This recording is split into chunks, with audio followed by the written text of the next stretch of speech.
super often where I make a video on one platform or record it on my phone and it just deletes it, or it like cuts off partway through and then I don't have it. So this is my second attempt at making this video on the law of intention. And if you receive my newsletter, you've been doing a little bit of reading on the law of intention already, because I just sent one out. And if you haven't received my newsletter, you can go sign up to receive that through my website, which is mamarose.blog.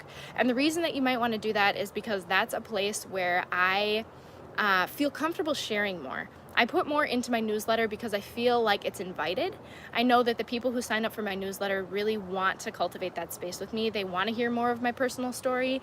They want to hear more about what I'm doing, you know? So it's not only the place that I put updates about what's going on and kind of pull through the archives of like old videos that I've made and articles that are relevant and things like that, and link things together to create that web.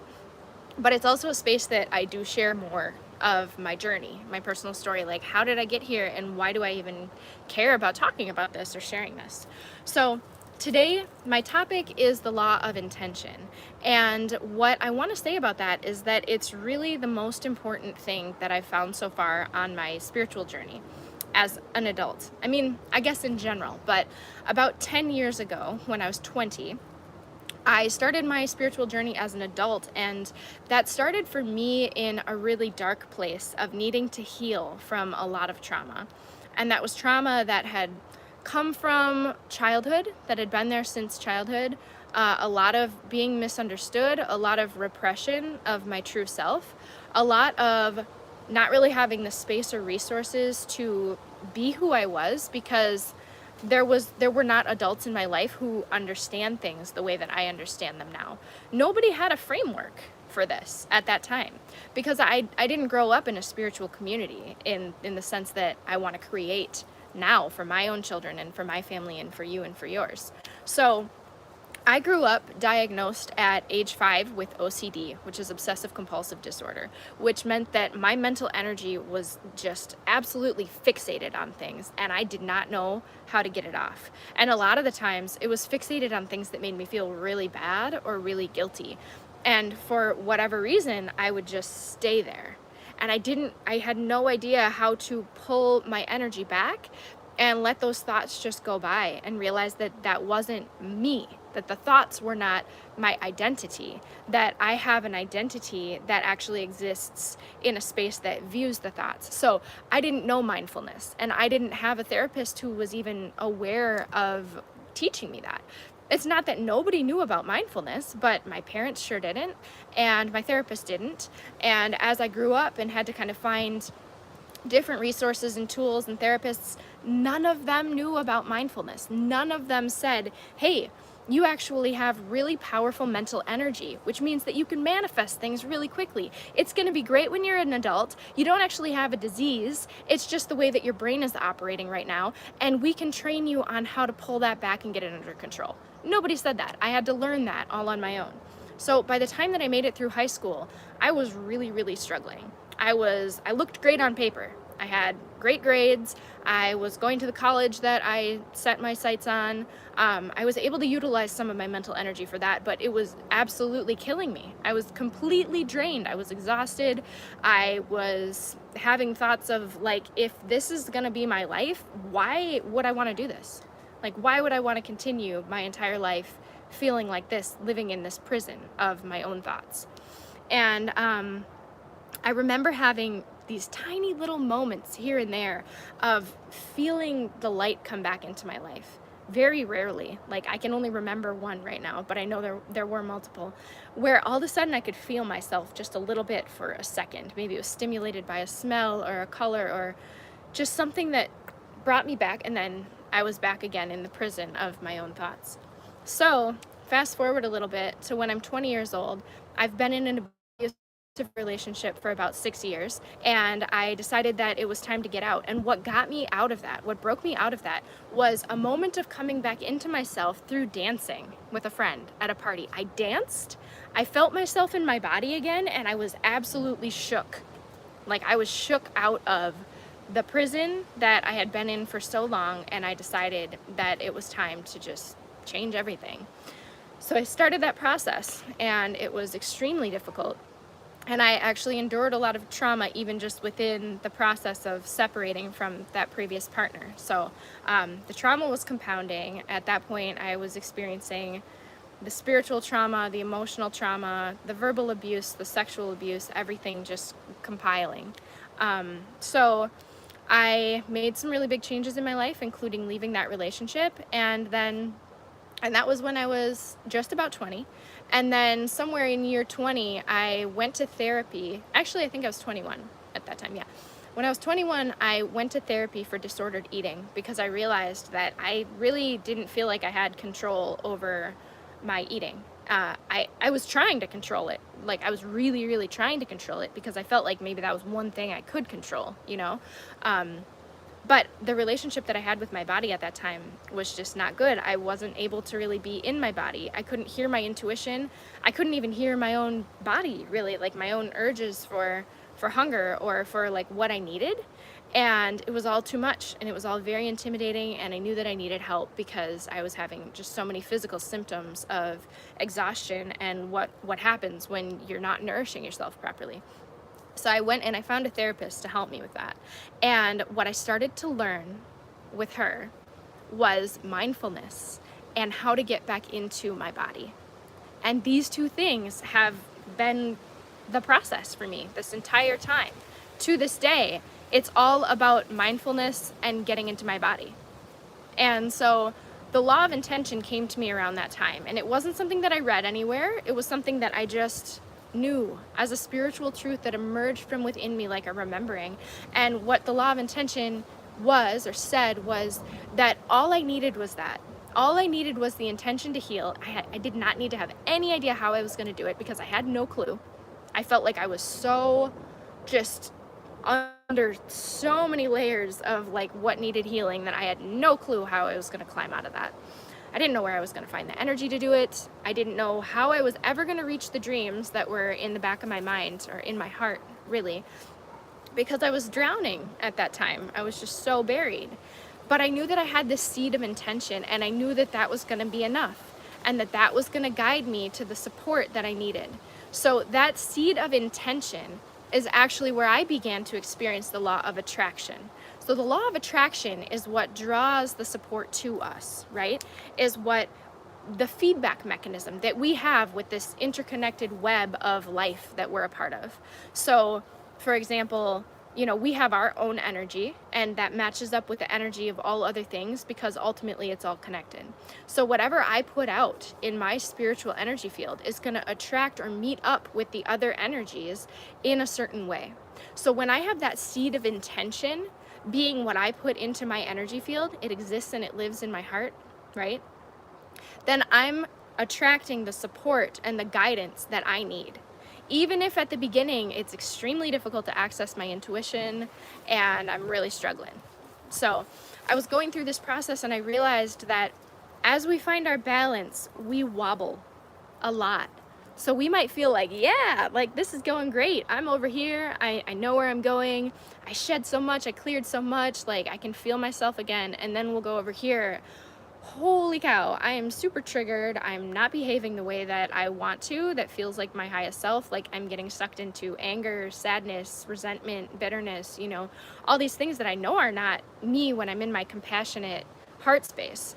Or maybe I'm like my inner talk is just really negative, or I'm putting limiting beliefs around my dreams, or whatever. That's the wobble of finding this balance where we can let those things flow and we still have center and we still know ourself and our truth. And that's where I am now. I'm in this place where when I wobble, it doesn't go so far.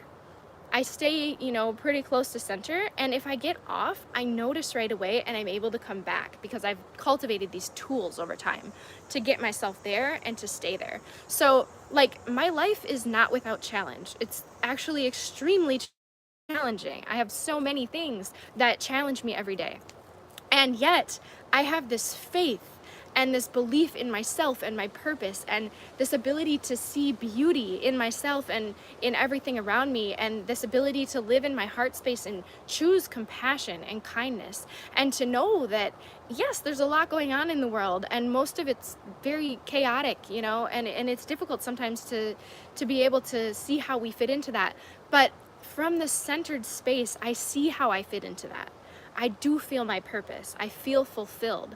I know that every action, every thought, every way of my being throughout the day has a positive impact in this web of energy. And that if I wobble, if I fall out, it's not worth going into guilt and shame and worry and fear. It's just about using the practical tools that I have to get myself back to center.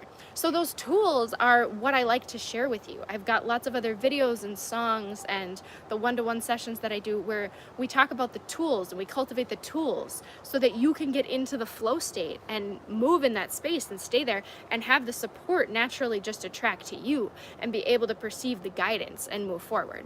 So that's the goal, really. That's what healing is about. We can't usually be too specific about what we want that process to look like. The intention has to be enough. So like, yes, of course we can set goals in our life and we can move toward those things, but it feels really different to set a goal and be like, this is where I'm going, I'm gonna do everything it takes, I'm gonna like not sleep and like not eat and like make it happen, compared to like, this is a goal that I have. I know that I have all the support necessary to reach this. And if it shifts and changes along the way, I know that what's happening is actually even more of my highest good, even more of me getting to know myself, even more of me being able to offer my gifts to the world, even more of my unfoldment, right? So those are two different head spaces and heart spaces to be in. I mean, one is the heart space and one just ultimately isn't. So when we get into the body, we're able to find that balance between our brain and our body, right? Or our mind and our heart, and allow them to work together in harmony so that the mind is clear and we can have inspired thoughts come in instead of repeating the same thought patterns and just generating ourselves into like little spiraling holes.